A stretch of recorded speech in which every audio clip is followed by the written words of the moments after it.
1. Can liberals live well? In the preceding chapters, I defended a particular conception of liberalism. That conception, liberal equality, insists that liberty, equality, and community are not three distinct and often conflicting political virtues, as other political theories on both the left and right of liberalism declare, but complementary aspects of a single political vision, so that we cannot secure or even understand any one of these three political ideals independently of the others. That is the emotional nerve of liberalism, the idea that seems so resting in Eastern Europe and parts of Asia now, and seemed so natural to revolutionaries in Europe and America 2 centuries ago. It is realized, however, only when we understand liberty, equality, and community in the way I have argued we should. Equality must be measured in resources and opportunities, not in welfare or well-being. Liberty is not the freedom to do whatever one wants no matter what, but to do whatever one wants that respects the true rights of others. Community must be based not on the blurring or melding of individual freedom and responsibility, but on shared and effective respect for that freedom and responsibility. That is liberalism conceived as liberal equality. In this chapter, I try to answer a special and historically powerful objection to liberal equality. Since the Enlightenment, the political ideals of liberalism were formed, its critics have charged that these ideals were fit only for people who did not know how to live. Nietzsche and the Romantic iconoclasts said that liberal morality was a prison made by the jealous to lock up the great. Only small people, they thought, would bother with liberal equality. Poets and heroes with new lives to invent and new worlds to rule would treat it with contempt. Later, this complaint was reversed. Marxists charged liberals with caring too much rather than too little about individual triumphs, and conservatives said that liberalism ignored the importance of the social stability and rootedness provided by conventional morality. These three vectors of criticism share an overall objection, however, which is often stated in a ironic slogan. Liberalism pays too much attention to the right, by which is meant principles of justice, and too little to the good, by which is meant the quality and value of the lives people lead. The Romantics think that liberalism is insensitive to the importance of the creative individuals breaking free of petty morality. Marxists think that it overlooks the alienated and impoverished character of life in liberal capitalist democracies. Conservatives claim that it fails to understand that life can be satisfying only when it is rooted in community-defining norms and traditions. Liberal justice, they all agree, leaches the poetry out of life. We shall distinguish three charges latent in this rhetoric. The first declares that a genuinely good life would be impossible in a liberal society. That objection, if sustained, would of course be mortal. If life in a liberal society is bound to be mean, bound to produce a stunted, disappointing failure of a life for everyone, then liberalism is a perverse political vision fit only for masochists and the ethically blind. The second objection accuses liberalism not of altogether precluding the possibility of good lives, but of subordinating that private goal to social justice by insisting that justice always comes first, even when this means that some people must sacrifice the quality and overall success of their own lives. That is a less threatening objection, but it is still an important one, because if liberals accept it, they must find a justification for their political vision that is sufficiently compelling to explain why people must sometimes, perhaps often, sacrifice what strikes many of them as their most commanding responsibility, which is to make the best lives they can for themselves and their families. The third objection accuses liberals only of wholesale ethical neutrality, of supposing that a theory of political justice can be developed independently of any sustaining account of what it is to live well. This third objection seems weaker still. Indeed, liberals often claim themselves that liberalism is ethically neutral, and that is a virtue, not a defect.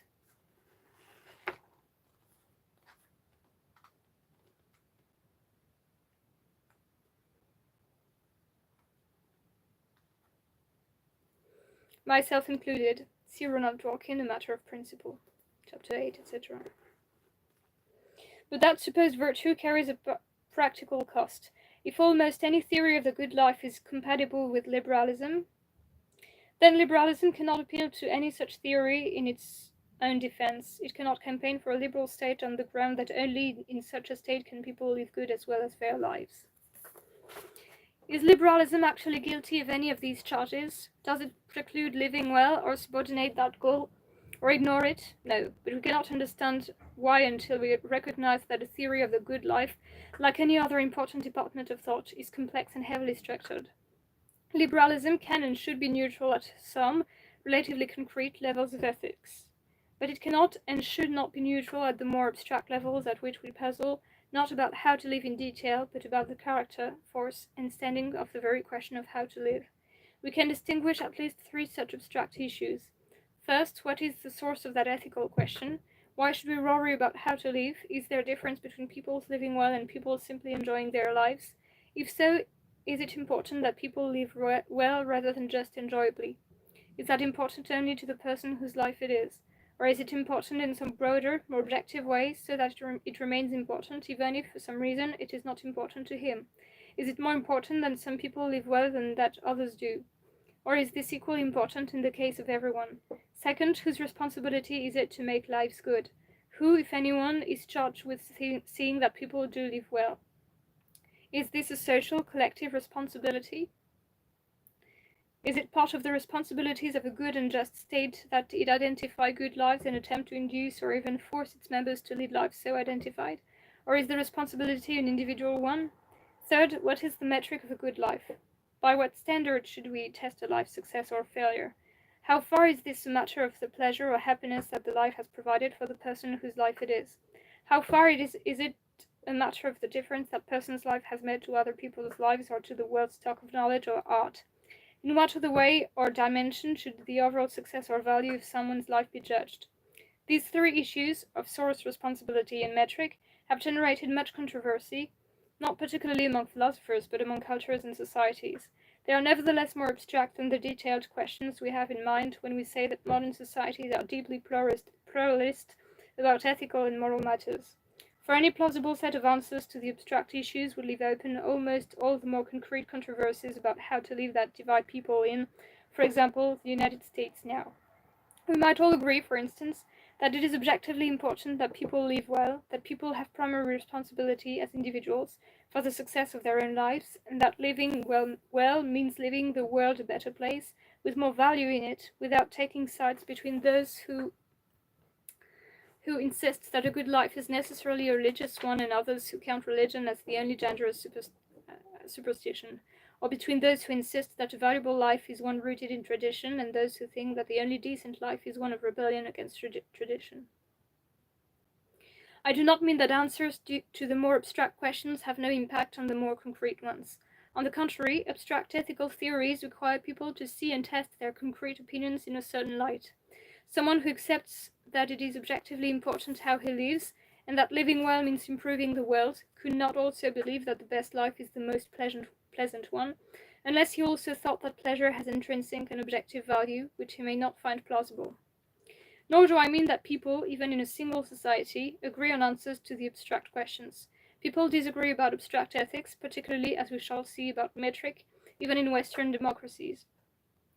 But these disagreements are not as striking or heated as many of the more concrete disagreements are, and we might more realistically hope to convert opinion on these abstract issues through argument than we could hope for conversion on the more passionately divisive concrete issues. Would identifying distinctly liberal answers to the abstract ethical questions help liberalism to reply to the three tangled objections that I described? That depends on how appealing those liberal answers, after reflection, turn out to be. In the introduction, I argued that liberal equality reflects and enforces two principles that are very widely accepted in Western democracies now and that offer attractive answers to the questions of source and responsibility. The first of these principles holds that once a human life has begun, it is of great and objective importance that it be successful rather than wasted, and that this is of equal importance in the case of each human life. The second holds that the person whose life it is has primary and non-delegible responsibility for that success. In this chapter, I explore the third abstract question I identified, the question of metric.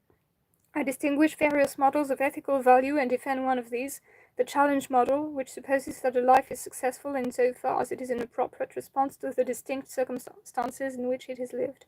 This model, I claim, has more intuitive appeal than its main rival and helps to expose what truth there is in the Platonic idea that justice is not a sacrifice that impairs a person's ability to live a successful life, but is rather a precondition of a successful life.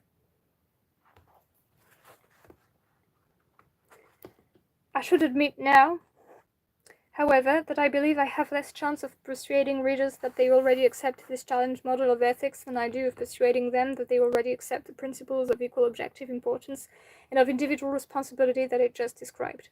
I must therefore emphasize that though I find the case for the challenge model compelling, and also find that it matches and explains my own ethical intuitions. I do not mean to rest the ethical case for liberal equality on that model. I believe the argument of the forthcoming book mentioned in the introduction, which does not depend on any answer to the question of metric, but depends rather on principles much less controversial among us, is compelling on its own. I press the case for the challenge answer to the question of metric, nevertheless, for two reasons. First, the question of metric is important for its own sake. Our ordinary intuitions about how to live are, as I shall try to show, confused, and I believe that the confusion reflects ambivalence about the right answer to that question.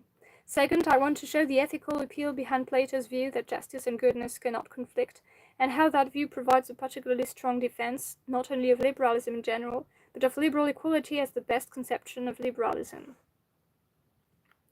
I assume throughout this chapter a positive answer to one aspect of the question of source I described. I assume that the ethical question, what life would be a successful life for me, is a genuine and important question, and that it is different in content, though perhaps not in the answer it invites, from both the psychological question, what life will I enjoy or find satisfying, and the moral question, what obligations or responsibilities do I have toward other people. I reject without comment here what I have elsewhere described as the externally skeptical view that the ethical question has no sense. But I do take seriously the claim of internal skeptics about ethics, who insist that, in fact, no life really is a good or successful one. See Ron Dworkin, Objectivity and Truth, you'd better believe it. I do not address separately the question whether and when a human life has meaning or is meaningful. I cannot understand that question in any way that does not take it to be essentially the same question as the question I do discuss, which is when and why a particular life is good or successful. I shall end this introductory section with a challenge of a different kind. As I said, the various rivals to liberal equality that are now popular, postmodern romanticism, economic conservatism, communitarianism, perfectionism, and the rest, claim the ethical high ground. They denigrate liberalism for its lack of ethical authority. But the literature of these schools is surprisingly deficient in any serious attention to the issues of philosophical ethics that I have described and will shortly try to engage. I shall argue that the most plausible philosophical ethics grounds a liberal faith, that liberal equality does not preclude or threaten or ignore the goodness of the lives people live, but rather flows from and into an attractive conception of what a good life is. Liberalism's rivals should take up the challenge and try to form answers to the deep questions of ethics that point away from liberalism and in their direction instead. Until they do, their charge that liberals pay inadequate attention to the good life remains bluster. 2. Philosophical ethics. A. Volitional and critical interests. What makes a life a good or successful one? Philosophers in the utilitarian tradition assume that the success of different lives can be measured and compared in respect of a single elemental career of ethical value.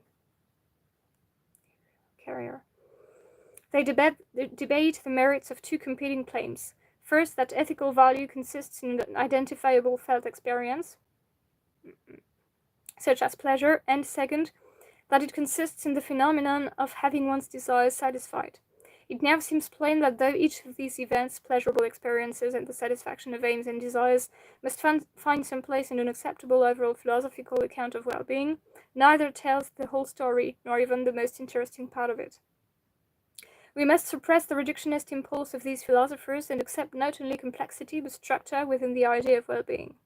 We must recognize, first, a distinction between what I shall call volitional well-being and critical well-being. Someone's volitional well-being is improved, and just for that reason, when he has or achieves what in fact he wants. His critical well-being is improved by his having or achieving what makes his life a better life to have or achieve.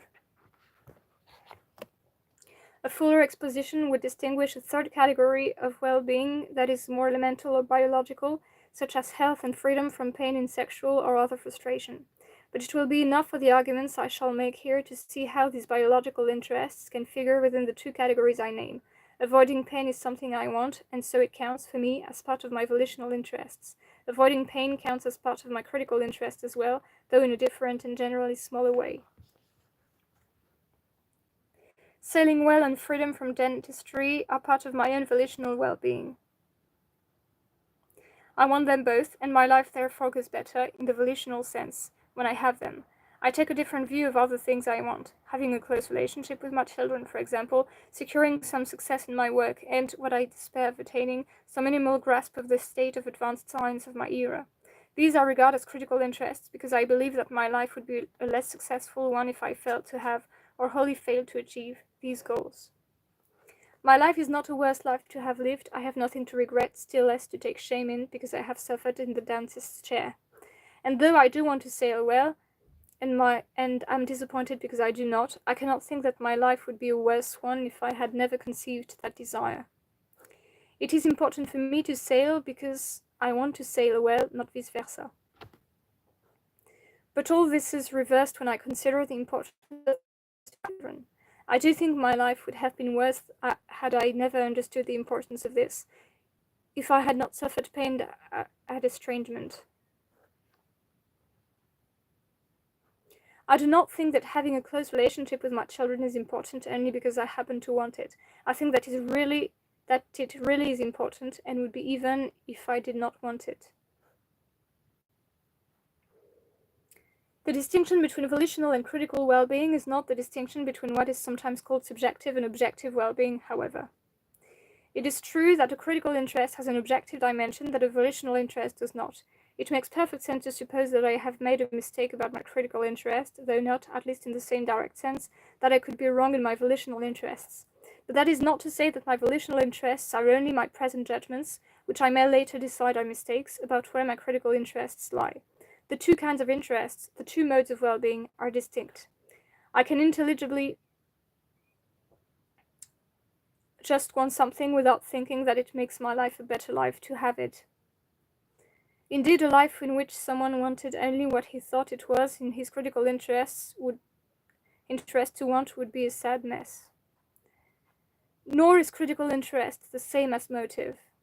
Many people share my view that it is important to their lives that they have a close relationship with their children, but most of them do not want that relationship or strive to secure it when necessary out of even an enlightened self-interest.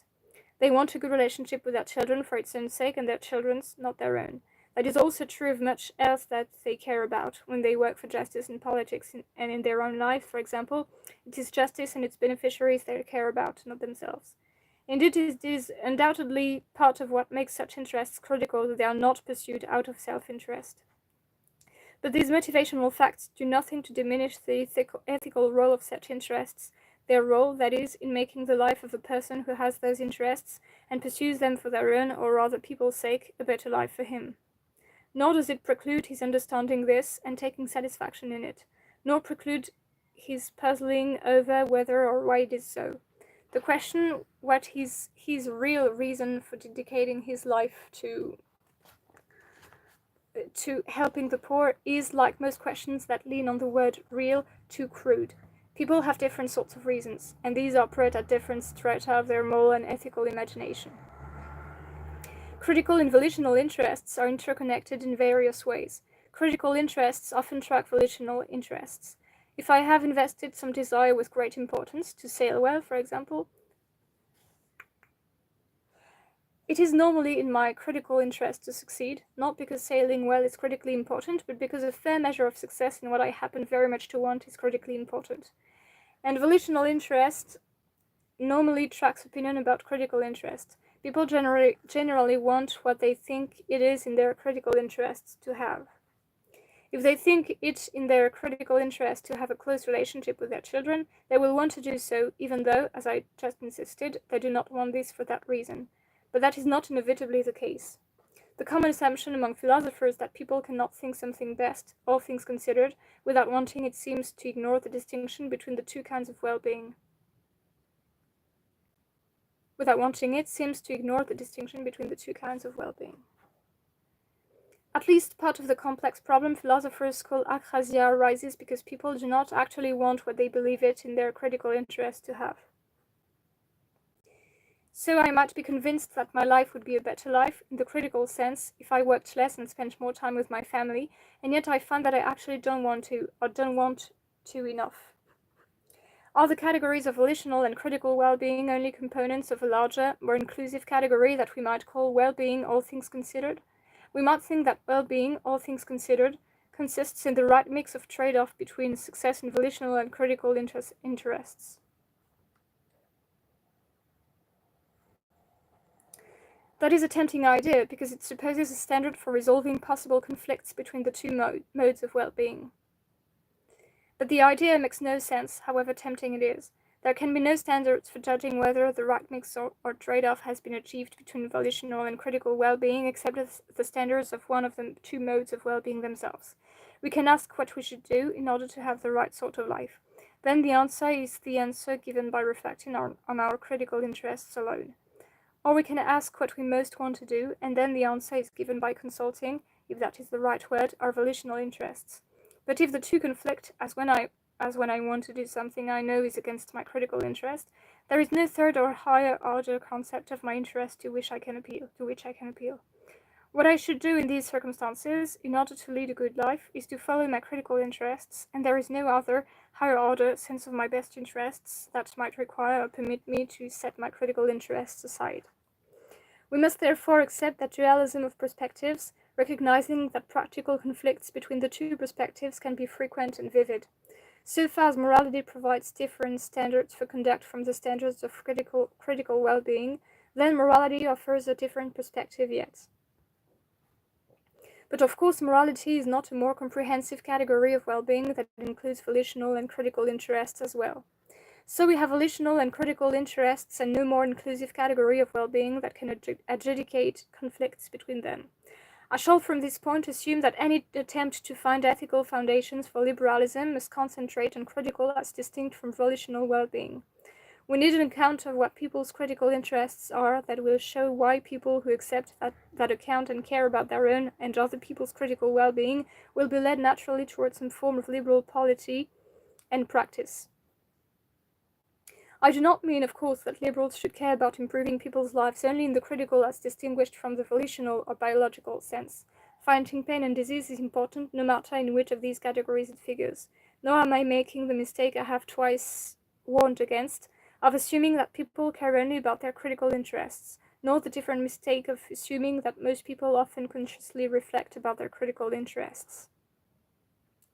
Of course, it is a sensible question, and a politically crucial one, whether liberal political principles would serve the volitional interests of most people in a democracy, and, if so, how liberal politicians can convince a majority that this is so.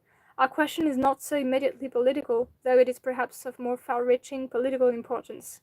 Political principles are normative in the way critical interests are. The former define the political community we should have, the latter how we should live in it. Our search for ethical foundations is therefore a search for normative integrity. We ask whether people who do take their critical interests seriously would have that reason for adopting the liberal political perspective. In the long run, that question is, as I just suggested, a practical one, because in the long run, political programs fail unless they find space in people's self-image and not just in what they happen to want. B. Worries and puzzles about critical interests.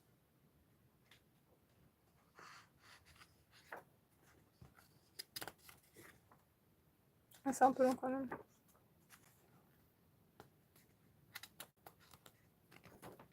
Ouais, c'est... Ouais.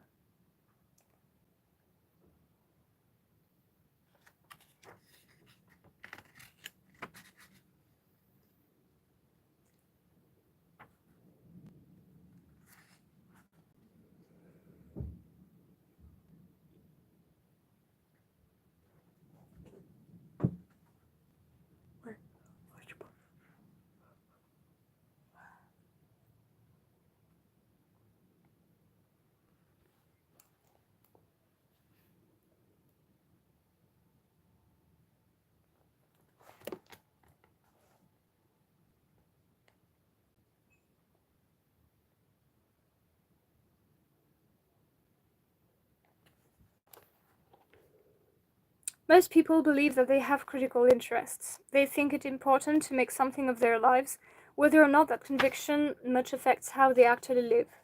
But most of us are also aware how problematic and obscure the idea of critical interests is, and many fear that it is a cosmic illusion.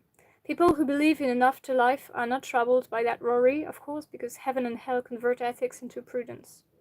But most of us lack that comfort, and though we manage to shake off our skeptical moments and regain whatever ethical conviction we had before, we have not come to terms with our anxieties but only postponed them. In the next several pages, I offer a kind of catalogue of these anxieties. I do not list among these external skepticism about the sense or coherence of the idea that one way of living can produce a better, more successful life than another.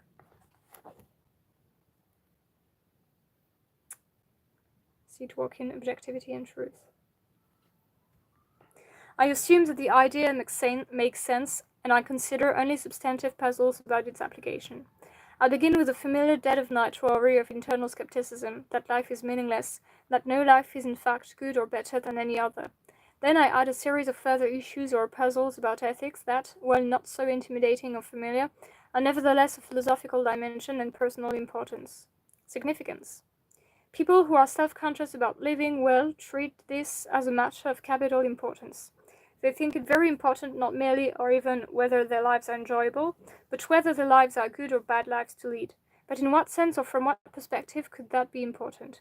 How can it matter what happens in the absurdly tiny space of time and time of a single human life? Or even in the almost equally tiny episode of all sentient life taken together? The universe is so big and has lasted so long that our best scientists struggle even to give sense to the question of how big it is or how long it has lasted. One day, any second now in the history of time, the sun will explode, and then there may be nothing left that can even wonder about how we lived. How can we reconcile these two ideas, that life is nothing and that how we live is everything? Transcendent or indexed. Critical interests are not just a matter of what someone happens to want, but of what he should want, and he can be deeply mistaken about what his critical interests are. That fact might seem to suggest that ethical values are transcendent, that is, that the components of a good life are always and everywhere the same. But that thought conflicts with another assumption that many of us find irresistibly reasonable, that there is no such thing as the single good life for everyone, that ethical standards are in some way indexed to culture and ability and resource and other aspects of one's circumstance, so that the best life for a person in one situation may be very different from the best life for someone else in another. Which of these two views, each supported by strong intuitions and convictions, is correct and which must be abandoned? Can we reject the transcendent view of ethical value and still retain our conviction that ethics is not merely subjective, that it is not merely a matter of discovering what we really want? Ethics and morality. Now consider Plato's question. What is the connection between self-interest and morality? It is plain that morality and volitional interests often conflict. I can often have more of what I want by cheating or stealing or lying, but the matter is more complex when we take self-interest in the critical rather than the volitional sense. Then three views seem possible. First, we might think that living well, even in the critical sense, is wholly independent of living justly. Someone who believes that the truly good life is the life of great power over others, for example, may well think that his critical interests constantly conflict with justice because he could often increase his power by doing what justice forbids.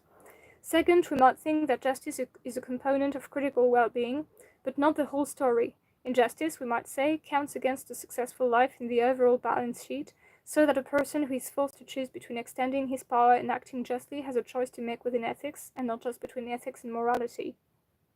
He must decide whether, all things considered, his life goes better with more power at the cost of some injustice, or vice versa. Third, he might take Plato's view, that there is never a conflict between justice and self-interest because one can never lead a critically better life through unjust acts.